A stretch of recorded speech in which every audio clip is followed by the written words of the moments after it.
Coming up today on Locked On Texas Tech. After a few disjointed weeks offensively for the Red Raiders, will there be an adjustment with the quarterback position or the offense overall for offensive coordinator Zach Kittley as the Longhorns roll to town? Also, bad news for Big Maple and Texas Tech basketball fans. We'll get to that and a wild and woolly college football weekend in West Texas coming up next on Locked On Texas Tech. You are Locked On Texas Tech, your daily podcast on the Texas Tech Red Raiders, part of the Locked On Podcast Network, your team every day. We're going to start this thing off right.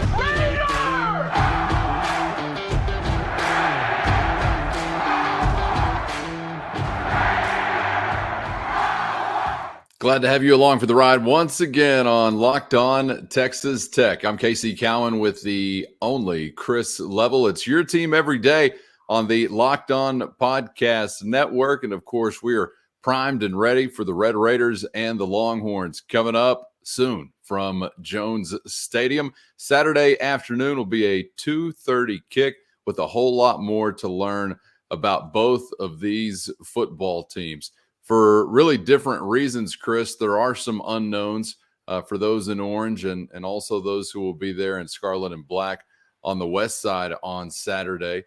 As far as Texas Tech is concerned, I got to tell you, I'm having a hard time getting away from the offensive side of the football and wondering if there are going to be adjustments, changes, et cetera, whether that's just approach, play calling, personnel here or there. We know with Weston Wright back, you're going to have some shuffling along that offensive line, but, things haven't gone just swimmingly, well beyond just the quarterback position for Texas Tech offensively. So I'm kind of curious actually to see another week for Zach Kittley. Do you feel like there is going to be any noticeable change? I know those OCs always want to stick to their guns for as long as they can. Yeah, last night I actually had a chance to speak with Miles Price. And, he made the comment, man, I love playing this offense, man. We throw it more than anybody in the country and this and that. But I'm telling you, I think that really what is going to fix much of what ails you on offense is just kind of old-fashioned run game or creating rushing yards. And that may be easier said than done. But I think that's really what will start to fix a lot of the issues here. And I think that maybe the message this week is to Donovan, and I hate using this term, but I think it's really, not that this has been said to him, but I think this is kind of the premise. Needs to be able to manage the game a bit better. Got to be, because, last night when I was with Coach McGuire, a lot of talk about being much – you look at our third down numbers. We've talked about how bad the Texas Tech's third down percentages are. Well, what he attributed it to was a lot of it is because you haven't been really good on first and second down, and it leads to some third and longs and things like that. And so part of it is just managing the game better. And I think that's where and Donovan has got to, if he's going to play quarterback, he's got to be able to take the 3 to 5 yards when he can get it sometimes. It may not be sexy. It may not be necessarily what he wants to do, is he wants to go through his reads and, be a drop back guy and all that stuff. But I just think that's got to be a part of the equation here, because it doesn't matter how you get those rushing yards, Casey, as long as you get it done and keep the defense honest. And, one of the interesting pieces about this game Saturday is that, Texas is without maybe their best defensive player for the first half. Overshown, he had that targeting penalty last week, and, he appealed it, and the Big 12 said sorry. So he will miss the first half against Texas. Call. Against Texas Tech. Great judgment from the league office, the officiating crew. You know me, I support these safety movements in football, and I think that was a great review and upholding that. Yeah, you're absolutely right. I really wonder, how do you carve that out? I know, you want to run the football more, and I did feel like you were absolutely right in saying earlier this week that it was probably that offensive line that, among positional groups, maybe made the biggest improvement from week 2 to week 3. But does that mean that can translate against Texas nonetheless into something you can really establish and force the defense to account for as far as the ground game? I like what you're describing there with Donovan Smith. So should we be thinking more in those terms, or do you think there is like a concerted effort for Taj Brooks and SaRodorick Thompson in whatever way, I guess, best suits that offensive line right now? I think all the above. I Okay. think you've got to get SaRodorick and Taj going in some form or fashion. And I think maybe you do some different things schematically up front and kind of pick on Texas a little bit where you think you may have an advantage. But the thing with Donovan is if there is a pass called, he's also just got to have that internal clock. You mentioned it earlier in the week. That clock's got to go off. If it's not there, don't reread the book. Just go. I mean, just go. And if it's 2 yards a few times, that's okay. But there's going to be some times where he gets 7 or 8 or 27, like he did versus Houston at the end of the game. So, and again, it's just about management. Don't force things. Don't try to, just throw it up in the middle of the field. I mean, it's just about pulling the trigger when it's there. But when it's not there, keep that gun in your holster, man. And Man, just so difficult. I know, but that's going to be the difference, honestly. Yeah. Let's just call it like it is. That's going to be the difference whether he stays in this position or not. And what I mean by that is if he can't do more of that and avoid the turnover, avoid trying to force it, they're going to, they'll look to put somebody else in there. You have to. Yeah, at this point. So, well, you already said the word manage, and I've been thinking this week, for Donovan, you can't really make enough of those big plays to overshadow what you're doing in the turnover column. So you're more likely to remain as a quarterback, obviously, just being a bus driver or game manager with fewer big offensive plays individually, yet never getting busy in the turnover column. I mean, a coach is going to keep you out there if you're at least minimally that. And there's no other option, I suppose. But there have been plenty of those quarterbacks throughout history. But filling up that turnover column is not going to be any recipe for remaining QB1. And Chris, I think it's so challenging for an offensive coordinator, quarterbacks coach, head coach, whatever, to, especially with a quarterback like this, but probably most quarterbacks or all quarterbacks, to really try to help him understand that you don't want to limit what he can instinctively do, like as a playmaker, because he's got some things that you can't really teach your coach. But you also have got him, I think, to get him to be, if I could even call it, I don't know, a little more robotic in the sense that it's boom, boom, boom, boom here, boom, boom, boom here. I don't know. But you don't want to necessarily, like you said, holster the gun or take away from him some of those improvisational abilities, because he's got some skill in those areas. There's no doubt. This is about Zach and Donovan clicking, and that's what that's the hard part, is that time is not on your side. Here we go. The conference plays here. You just got to try to get on not that they haven't been on the same page, but I mean, they've got to figure out ways where, we can call an offense and we can run an offense that is, 1, successful, and 2, limits mistakes, and 2, gets you very comfortable, gets you playing faster. That's really what this is all about. And I always hate using management, or game manager, because it sounds boring. It sounds like you're being conservative. That's not what I'm trying to say. It's maybe just be smarter, Yes. or take what they give you. Because you hear Zach say it all the time. And all the players do. They've learned what he's trying to preach. We're going to try to take what they give us, because they can't take away everything. It's just sometimes they may only give you a little bit, but sometimes that's fine. Take a little bit. You can't take a little bit the whole night, or you don't end up getting first downs and all that. But I think you understand what I'm saying. He just got to pick his spots, and instead of trying to force it, take the 5 yards, man. You don't have to wait for the 17-yard gain to open up and then throw it if it's not there, or whatever the case may be. So it just, and that's one of the things that Joey talked with me last night about, was it's like we were, it's a game of inches. And, we've talked about the 4th and 1 till we're blue in the face. But if you just go back to that first play from scrimmage, that was your deep shot. You had it. I mean, it could have been a touchdown to Trey Cleveland, and if anything, it could have been a 50 or 60-yard gain. But it's just not quite caught. And Donovan delivered a good ball. Trey just didn't bring it in. And you just wonder, if you complete that play, whether it's down there or he takes it and goes in, how different the night is. But that's not how the game is is played, and then the rest of the night, it's like NC State adjusted what they were doing. They didn't really give you that look anymore, and you kind of, so that was a play that you needed to make, and it just so happened to be it was the very first one. Always a game of inches. I mean, I'm hearing Al Pacino's voice in my head, probably like a lot of viewers or listeners are. I took the funny story about that movie, okay, which that movie, it shows some stuff now. There's frontal male nudity in there. There's chainsaws, with the cars and everything. That was a Christmas, selection by yours truly one time with my in-laws and my wife's grandparents. Are you a maniac? Yes. I mean, it's a football movie. You got Cameron Diaz, you got Al Pacino, you got Jamie Foxx. I mean, the cast was loaded, right? I'm like, man, it's Christmas. We always go see a movie.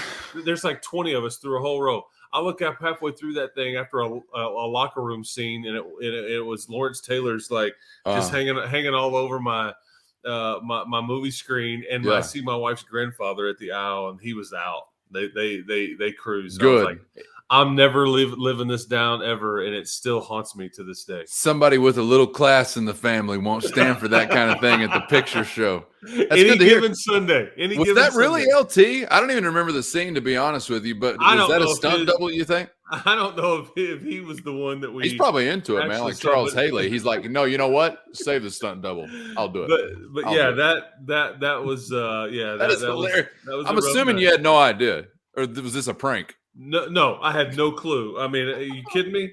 I was very. How many years ago was that movie? Is that even in the 2000s?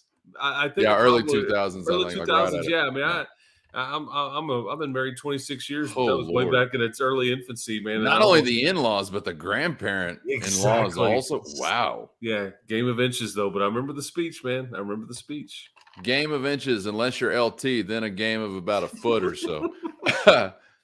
Yeah, that was around 2003 because I was a senior in high school, and we used to have, probably like some others do, but nobody like the undefeated in their 100th year Littlefield Wildcats, the Mighty Maroon. Thursday night prayer meeting, you get together and you like turn out the lights and light a fire and psych each other out and get a real dramatic speech from the coaches and whatnot.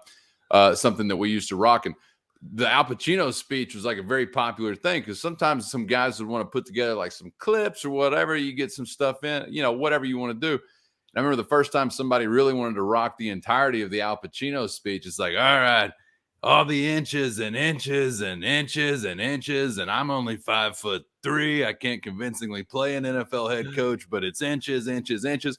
And we're kind of, solemn and listening like, yeah, he's right. He's right. And then he gets to like, everybody I ever loved has left me, or whatever he says, and then we're kind of thinking like, okay, we're 17. Okay. So this is an interesting turn. We really hadn't experienced the highs and lows. Then he starts veering off into like, I spent all my money on women and booze and blew the rest. Or maybe that was a coach that said that. I can't remember who said that line, but it was a pretty good one. It sounds good. It's fitting. Yeah. I mean, and then you kind of trail off, but for a minute there's some football sense. Inches is what it's all about. Chris, is this the week where I could finally buy some of the multiple quarterback usage as far as like actually, hey, this is our game plan to utilize these two guys in some different moments, not rotationally. They've seemingly kind of ruled that out. I think they've said that a couple of times, but I thought otherwise kind of maybe it's like just some conversation for the media or for the opponent's media or whatever week to week. But should I pay more attention to that heading into the weekend this time around? Yeah, I mean, and we see earlier this week too that Quinn Ewers is obviously practicing, and he will travel. Is going to dress up and suit out and all that business. So keep an eye on multiple quarterback situations there on the other sideline too. But yeah.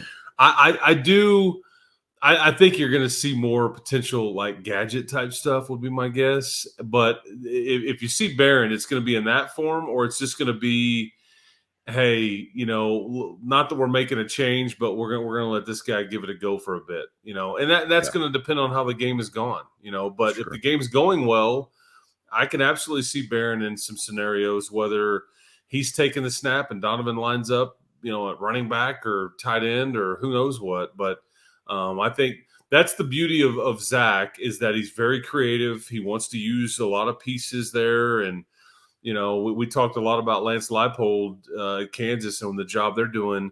And if you look at how many different people they're playing on offense and different personnel groups, he points to a lot of that being is the reason why they succeed. And I think Zach wants to be similar. It's just that you've been trying to major in throwing it and haven't been really good at the run game. And, Kansas has been really good on the ground. And I just say that because I heard Leipold talk about the different pieces and personnel groups. And I know that's what, Zach wants to do is run 13 personnel and 11 personnel and 10 personnel and all these different matchups because it confuses the defense and you're trying to create your mismatch and then go pick on it. But it takes a lot. You need a quarterback that's ready to pull the trigger.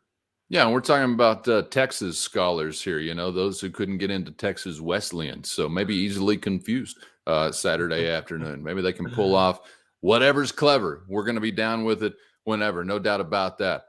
If you are looking for a way to spice up this college football weekend, it's college football spice. I'm sprinkling off my elbow like the college football spice bay. I might direct you to Underdog Fantasy. Chris, does anybody offensively stand out to you as a sneaky pick that could be productive in the fantasy realm for the Red Raiders this weekend? We talked about some running backs. It's one of those two running backs, but I think I may go Miles Price. That's the name I kept circling back to. Yeah, I think he's the one. Granted, it's easy for me to say because I just visited with him last night, but I think Miles Price is. I think he's that guy because I think that they've talked about moving him around. He plays outside, he plays inside. I wouldn't even be surprised if you see him line up in the backfield on occasion. And so, is he feeling better? Yes. Absolutely. According to him, feels better than he has in a long time. So maybe the best version health-wise we've gotten this year? Possibly. Yeah, okay. I would say so. And just smiling from ear to ear. And all he's thought about, direct quote, all I thought about all week, man, is our game here 2 years ago. We had no business losing that game. It's eaten me up. No, they didn't. And I think his direct quote was, I don't want to be a part of a group that didn't beat Texas, man. I don't want to be a part of that group. That's not me. That's not what we are. And so we need to get it fixed. But I really look for him to have a big game. And I like that. Yeah, and they may really try to get him involved heavily, in a variety of different ways. But, he's just the one guy that's so different. You got Nehemiah Martinez and Xavier White, and I love those guys. But Miles is just like the twitchy, guy that can do a variety of different things. I mean, he played everything on offense in high school except for offensive line. Even tried to punt and kick. They fired him from it, he said, but he played everything but offensive line. That's why he didn't play offensive line because he was trying to kick at left guard, and they're like, no, we got some big mix up here, so we're just going to kick you back out to wide receiver. Miles Price sounds like the kind of guy that if you spent time with him too, he'd have you believing this guy's going for 250 yards tomorrow. Yeah, there's no doubt. Yeah, he's got a little juice to him, of course, as most Red Raiders know. Yeah, I wanted to be creative with an answer, but I kept kind of coming back to Miles Price. So keep that one at the forefront of your minds, and you would have, maybe felt sorry for a post-game host after that Red Raider collapse against the Longhorns 2 years ago, having to do a show then. And I would have felt sorry for myself doing just that if I wasn't doing it in the back of a Suburban on the way to see Snoop Dogg and Nelly Nell in beautiful Lubbock, Texas, America. That was the only redeeming thing to that day. And boy, it was redeeming. Speaking of that, somehow, some way, turn it back to Underdog Fantasy is what this thing says in front of me that I'm looking at. So I'm going to tell you that Underdog Fantasy is focusing on you. They want the user experience to be top shelf. And so you, on game day, are their priority, making it easy to keep up with events, but also keep up with your favorite team, that obviously being the Red Raiders. So sign up right now with the promo code Locked On. That's promo code Locked On. Underdog's going to double your first deposit up to $100. So deposit 100, get a hundo back for free, baby. Go to UnderdogFantasy.com or find the Underdog Fantasy app in the App Store or the Google Play Store. Again, that's UnderdogFantasy.com and use the promo code Locked On.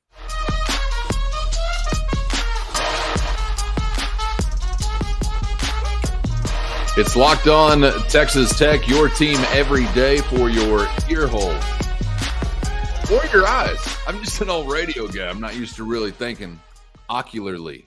Did I just make up a word? I don't know. It's going to be up to you to fact check that. Subscribe on YouTube or anywhere you get your podcasts each weekday, kicking you out a new episode and some game day coverage as well, getting you through the weekend with some thoughts on the other side of that final buzzer. And we'll be back to efforting that coming up on the other side of Tech and Texas this weekend. So be sure to subscribe so you know when it's going down on YouTube or, again, anywhere you get your podcast. And sometimes, Chris, you need to know when it's going down because it kind of just comes out of left field at you, like it came out of left field in a way for Texas Tech basketball fans today. Now, maybe just the mention of Texas Tech basketball is coming out of left field for you in general. You're not quite accustomed to being interested in basketball during football season, but pretty good program they're running over there at United Supermarkets Arena. So this is a new thing. Go ahead and hop on board.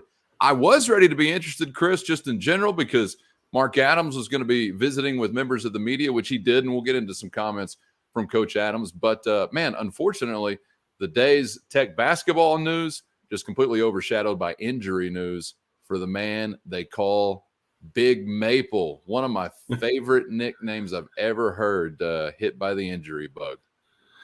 Yeah, this is not how you want to begin, because they haven't actually officially started practice yet. They do practice, but it's like a different set of rules, like starting early next week. And so Mark met with the media yesterday, but yeah, I guess shortly after that, we find out that Fardaws Aimaq, the big heralded, transfer from, I think, Southern Utah, is that right? Or no, that's not right. Utah Valley. Yeah, Utah Valley State, maybe. Yeah, there you go. Anyway, something along those lines. Anyway, it was out west. It was somewhere near Utah. He was really good, triple-double type guy. But long story short, there's a foot injury, and it's not great. And I think it's going to be months that he's out. And I think the reality is, you may not see him until the calendar turns 2023. No, don't say – Chris. Yeah. So, and because a basketball player when you're talking about a foot injury with a guy that cuts and moves, all that's just, those big guys, he's a 7-foot type guy, it's he's got, and it sucks because I think that he hadn't quite played his best basketball since he'd gotten here yet. I think he's learning how to play defense like Mark wants it and all these things. But then you get taken out of the equation for what appears to be months now. Luckily, though, this is, we're sitting here in late September and it's not late November, because then you may be talking about like, man, we may have not, may not see him anymore the rest of the season. But it's going to be a while, unfortunately. You're still without Pop Isaacs, too, one of your heralded point guard signees, and he's still out, and I think they hope to get him back fairly soon. But, yeah, the Dawes, that's what I think what everybody calls him, the Dawes injury news, not good. And that's where there's so much positivity about a guy like Daniel Baccio. I think they're trying to learn how to play with both 7-footers and how to utilize both of them, but now, realistically, you may only have one, and so Baccio is going to be a huge piece for your team for the rest of really this calendar year. And I'm not saying that I know exactly when Dawes is back. Are we talking mid-December, mid-January? I don't know, but you hear months, and obviously October, November, we're already into December if that is the case. And foot injuries are tricky for those big guys, man. Yeah, it's like trying to heal a coffee table or something. Those feet are big. It's not just like a little like a hangnail or anything. And I was kind of curious on like the Red Raider basketball foot injury scale rating, and it sounds fairly significant, obviously. So hoping for the best for Big Maple. Hope he's powered back to great health very soon by the power of French fries and gravy and that Canadian spirit. Poutine. Poutine.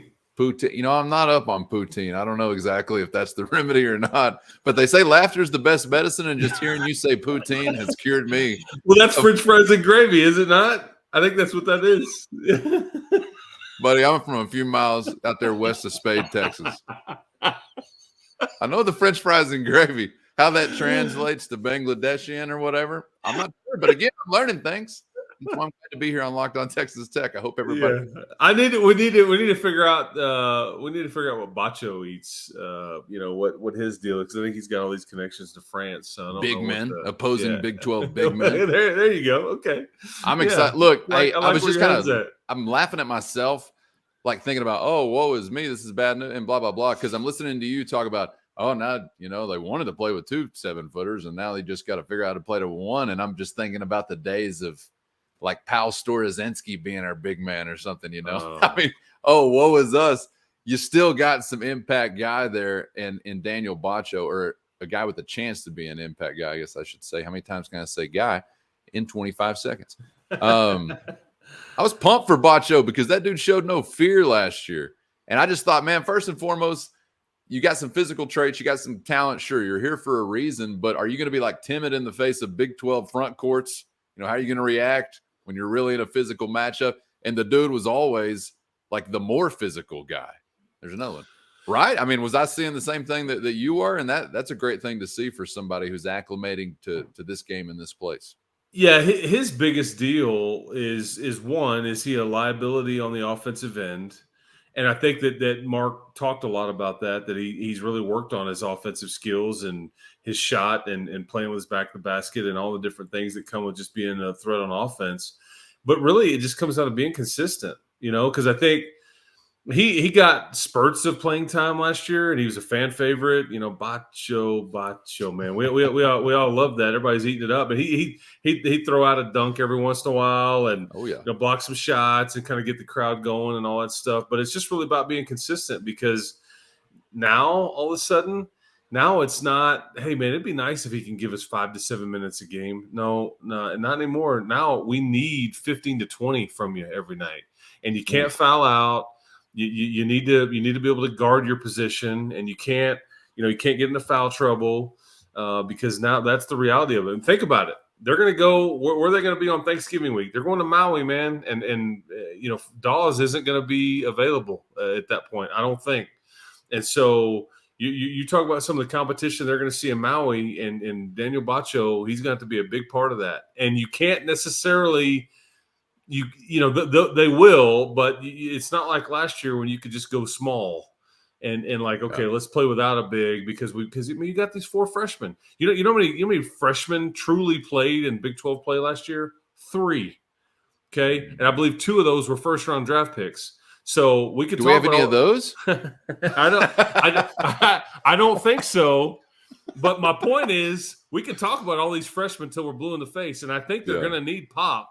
Just because of the position that he plays, but you start counting on these guys too much, and in this league, it's just asking a lot, because this league is old. Everybody's gone to the portal, and and there's really good coaches in this league, so it creates a bit of a dilemma, and so much of it's going to fall on Bacho just to be consistent, and not that he needs too much pressure on him, but anyway, that's the reality of the situation you're in. Well, I, in this situation, am glad that college basketball's path to competing for a championship is not stupid like college football's. So these challenges that they've signed up for in their non-conference should benefit these guys greatly. If you are having to lean on inexperienced guys, and you may not get many wins, I don't know, you'll still have every opportunity to earn your way where you want to be in the Big 12, clearly. But Chris, I'm glad they've got, some of these high standards to meet in Maui and in some other spots, because it just seems like, again, and this has kind of been a theme for a while now,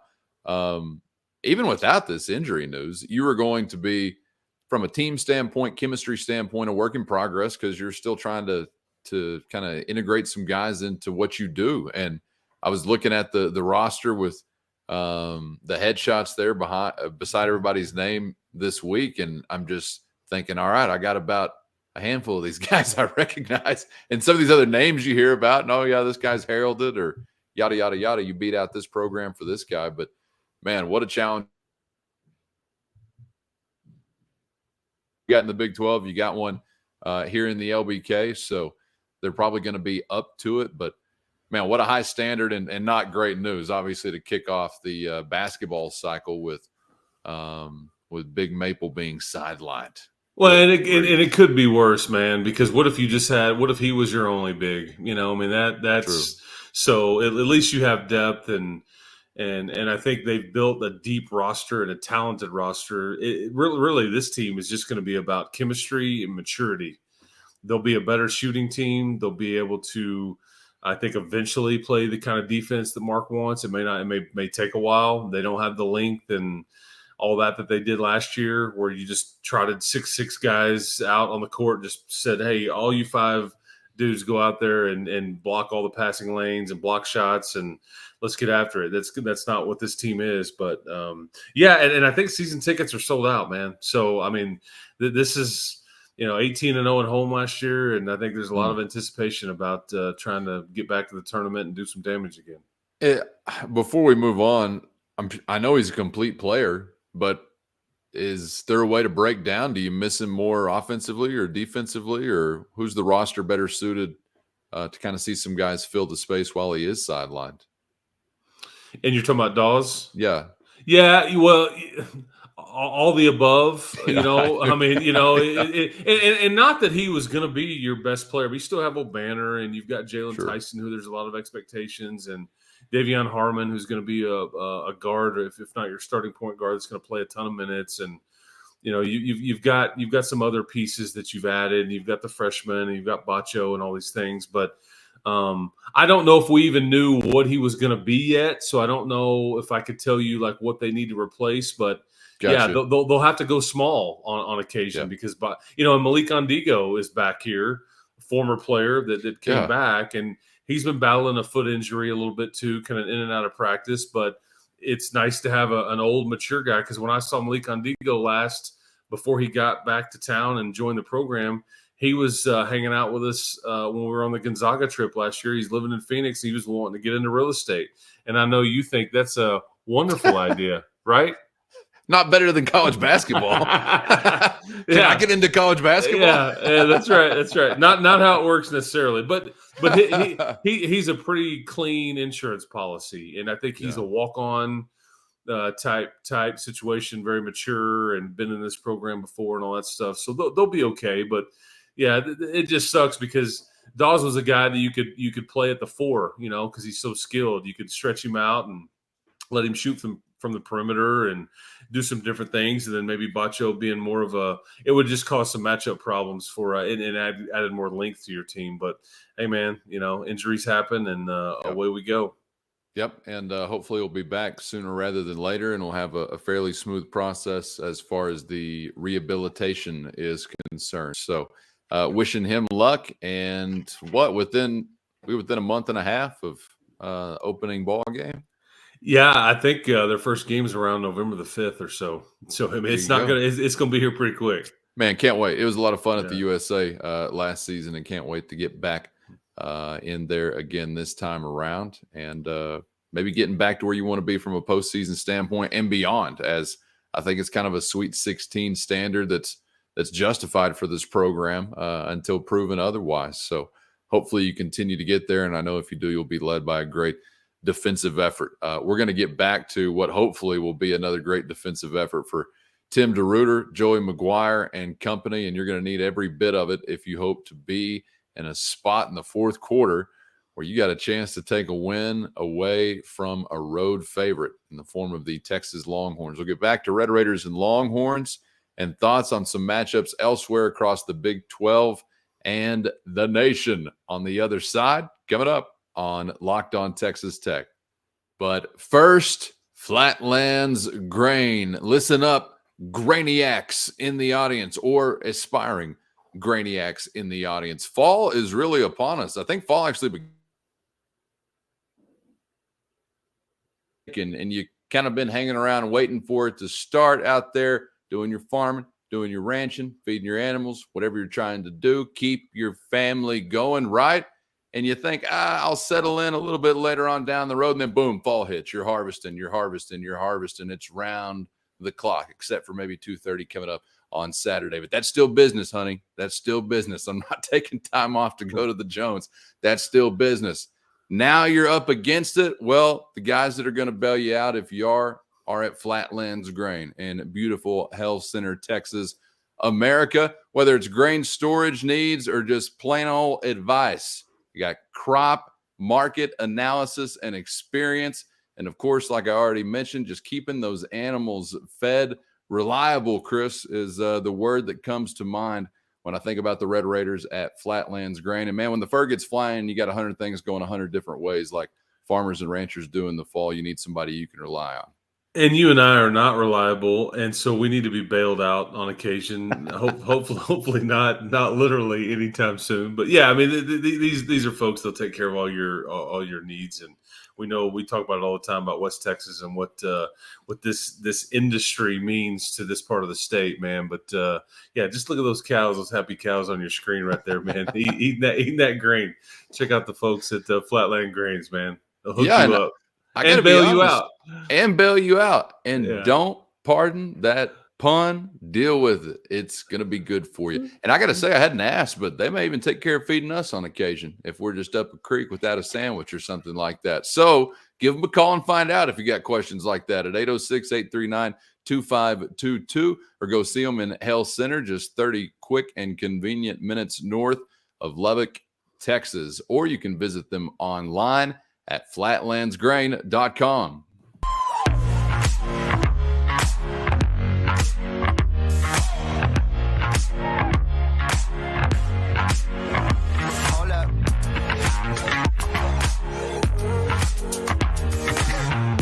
You got it locked on Texas Tech, the original CNC electric factory, feeling energized because kickoff is not here yet. Nothing bad can happen to us until then. So we still got a good amount of time to rage, Lubbock, as we roll into the Longhorns and Red Raiders, 2:30 from Jones Stadium. We'll get to some final parting shots and thoughts on that matchup and, of course, what Texas Tech may want to do if you are avoiding those bad things happening coming up this weekend. But first, good or bad, other things happening elsewhere in the Big 12 Conference and around the nation. And, man, there's some interesting lines here from our friends at Bet Online in the Big 12 and beyond. We'll touch on this week, Chris. And some of this has just got kind of my head spinning in a way, and I'll start with one of those, that being Iowa State and Baylor. Last I've seen, Cyclones, a slim home favorite there, -2.5. Over-under is 45.5. And I got to tell you, I think people are going to want to sleep on the Cyclones, but I'm not so sure that I would do that. How are you seeing this one? Yeah, so this is, what is it, Iowa State -2.5 here, hosting Baylor. Here's what I write down here. Baylor won this game last year 31-29, okay? This is the third straight game, okay, that these two teams have played that's been a one score or less. So I think it's suggesting to you that they're expecting a close game. The spread would suggest that. And I think Baylor's ability to run the ball scares me. They're averaging about 234 yards a game, okay, on the ground. That makes me nervous.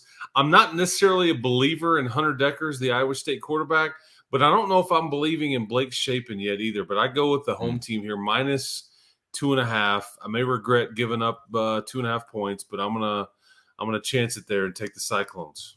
I'm with you, man. I know what they've done offensively, or maybe more accurately have not done offensively, but I just feel like we're about to get to that point in the year and beyond where you kind of throw away week to week for a lot of these teams. Like you could see some really defensively tilted ball games. Then you might see fireworks in the Big 12 Conference the next time around between teams that couldn't rub two offensive nickels together the week prior. I like, obviously, the home field environment there, and I'm not down on Baylor. I'm really not. But when Campbell gets over the hump against the Hawkeyes, it's worth noticing at least for a little while, and maybe a little bit of benefit of the doubt in some of these matchups. You might not have gone that way otherwise. So we're in agreement there with the Cyclones. How about the Horned Frogs hosting the Methodist? Nope, other way around. I'm sorry. SMU is hosting Texas Christian in this one. But the Frogs a slight favorite at -2. 70.5 is the total for this one. This is the battle for the Iron Skillet, man. That's right. This is sold out in Dallas, and I think Sonny Dykes returns home. I don't think this is going to be Chris Beard-esque, but in SMU's world, this is the holy grail of like the one school you can't go to that he went to. So this is as close, SMU and TCU, this is as close as you're going to get to what Chris Beard did here. And I even saw Sonny Dykes make the comment.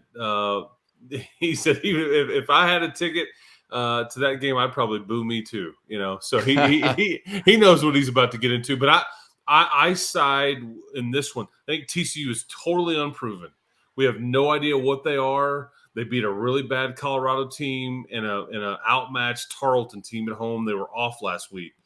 SMU goes on the road last week, and they barely lose to Maryland. But I'm going to take SMU here, +2. I think that's key here, +2.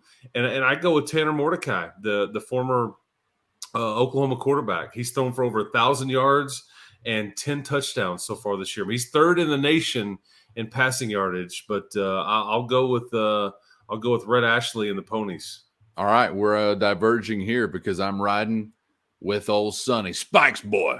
I'm going with the Frogs here to take the skillet home. And you're right, there will be a little bit of vitriol, at least as much as the Ponies can muster up. It's like somebody would come and tell everybody at Southern Methodist, hey, no more chino shorts, only cargos for you. I don't know what would make them angrier than something like that, but maybe Sonny Dykes coming back would be that. But I'm going to go with the Frogs. I'm just feeling a little wild. How about a wild one here? This is a Big Monday on a Saturday. Dick Vitale and Billy Packer will be in town to call this one, I think.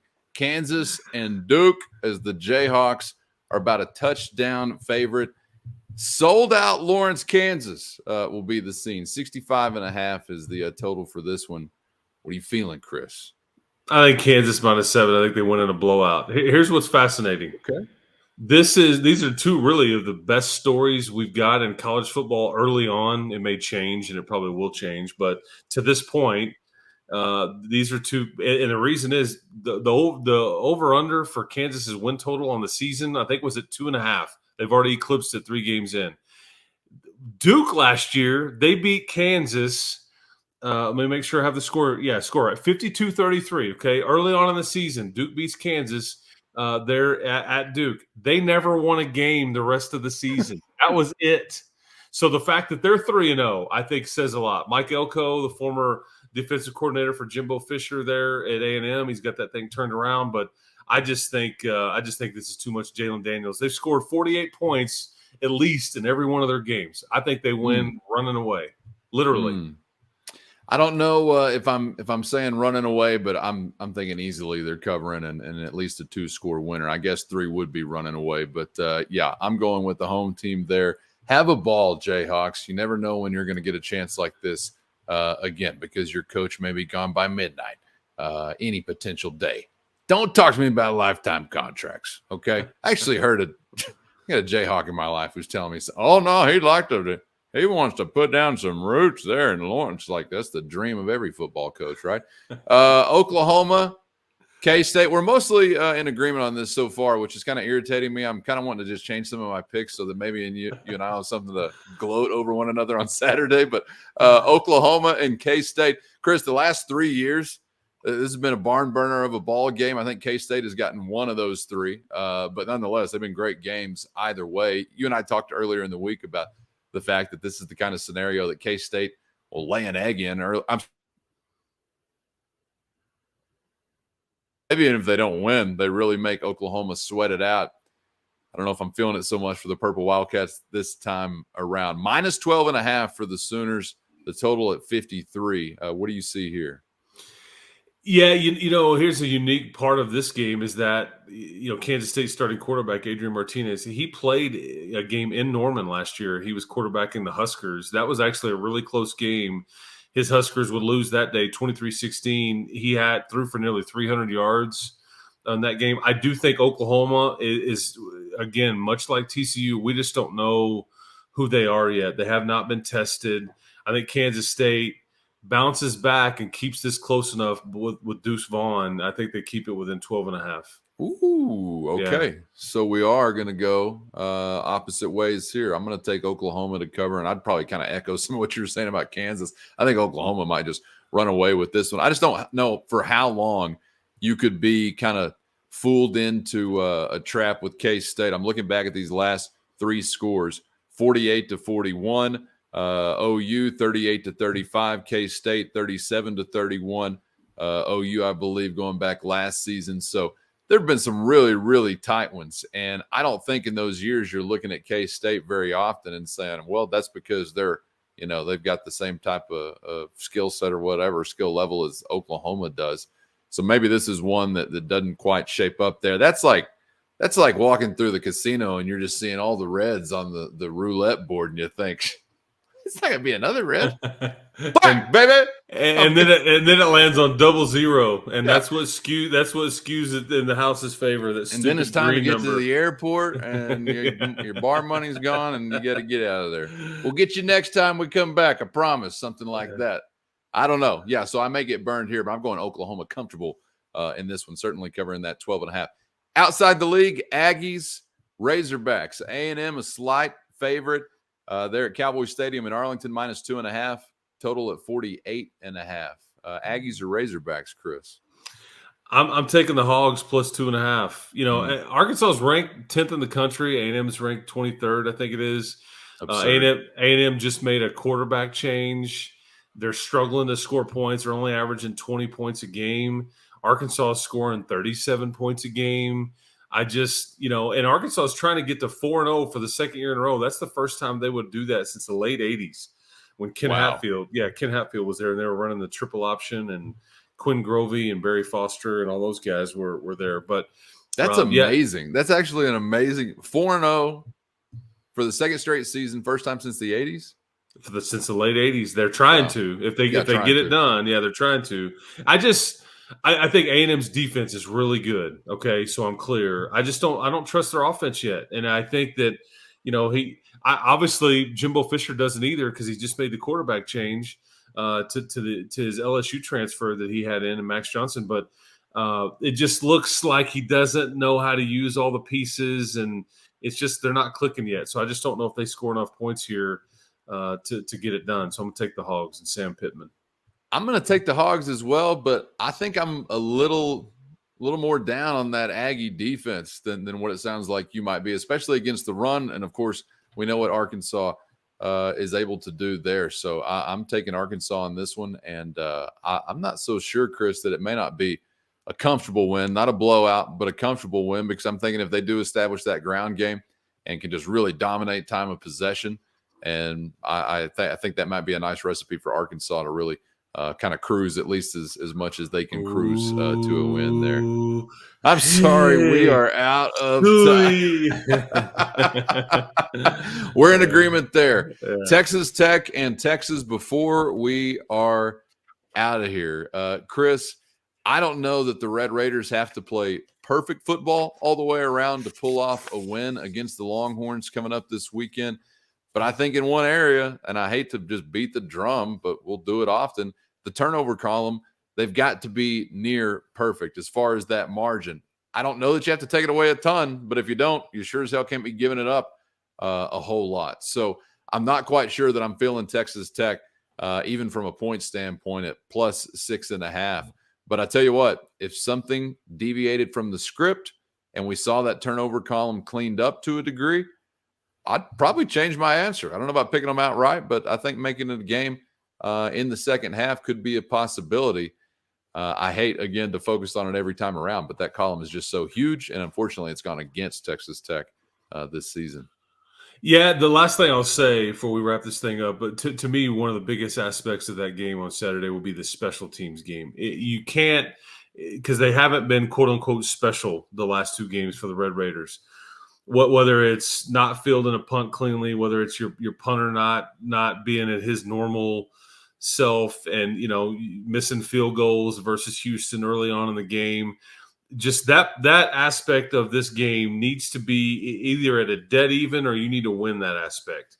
You can't lose that, because I go back to 2 years ago, sky kick, give them a short field, and then next thing you know, the onside kick that they successfully execute, and special teams cost you that game mightily. And so this is a situation where, and I'm not saying that it cost you last week in Raleigh, but if we take away the muffed punt, I mean, you just don't know how it would have gone, but you just can't lose that part of the game. Okay. That can't be where you have a turnover or get a kick blocked or miss your opportunities to get three when you have it, because your offense needs all the help it can get right now just to score the points that you think you have in your back pocket. So, that would be something I would really focus on right there. And I do think you may see some different guys as a punt returner. I'm going to guess that Xavier White maybe ends up returning some punts. So we'll see if I'm right or not. Interesting. I feel like if Texas Tech is above water in the turnover column, you're going to have a chance to win. I do think the Bijan Robinson threat is incredible and incredibly dangerous. And what if I've got a snorkel? What if I've got a snorkel and I'm underwater? But I mean, you know what a snorkel is? That's a special teams touchdown. Something in the kick game. There you go. You get a TD there. That's a snorkel to survive underwater turnover margin for the Red Raiders. But I hope you can take advantage of an inexperienced and young offensive line in many ways. But even though they're young, they're still very talented because, well, it's UT. So if you can take advantage of that, then maybe you find yourself in a good spot. If you cannot take advantage of that, and Bijan Robinson's going to have some room to run, then look out because it could be a really, really long day. But can't wait to find out. And you only get so many opportunities at the Jones to party like we're going to party coming up this weekend. So savor the flavor. Chris, enjoyed the week once again, man. Enjoy the broadcast this weekend over the air. And can't wait to find out Monday whether or not the Pony Posse made peace with big, handsome Chris Level. I'm hoping you're not reporting on another encounter, but we'll see. About that. I'll have to ask the question now that we're back at the Jones on Monday. So anyway, do keep us surprised, man. Have a great weekend. We'll talk to you after the game tomorrow. Keep hope alive. Always, and especially this week as the Longhorns roll into town, including a visit from the Nature Boy. Woo! He's going to be ringing the bell, Cowan. He's going to be ringing the bell. We're having a hard time keeping these alligators down, Nate. Walking that aisle like only he can. Just when we need you the most. He's back in town, baby. Should be a great weekend in West Texas. And we'll be here to discuss it all with you this weekend and into next week, of course. Make sure that after Locked On Texas Tech, you're making Locked On Big 12 your second listen with Josh Neighbors to get the latest on the league from all angles. For the only Chris Level, I'm Casey Cowan. Thanks again to those who have subscribed already. If you haven't, do so on YouTube or anywhere you get your podcasts. And we'll catch you next time around after the final whistle for Red Raiders and Longhorn coverage coming up on Locked On Texas Tech.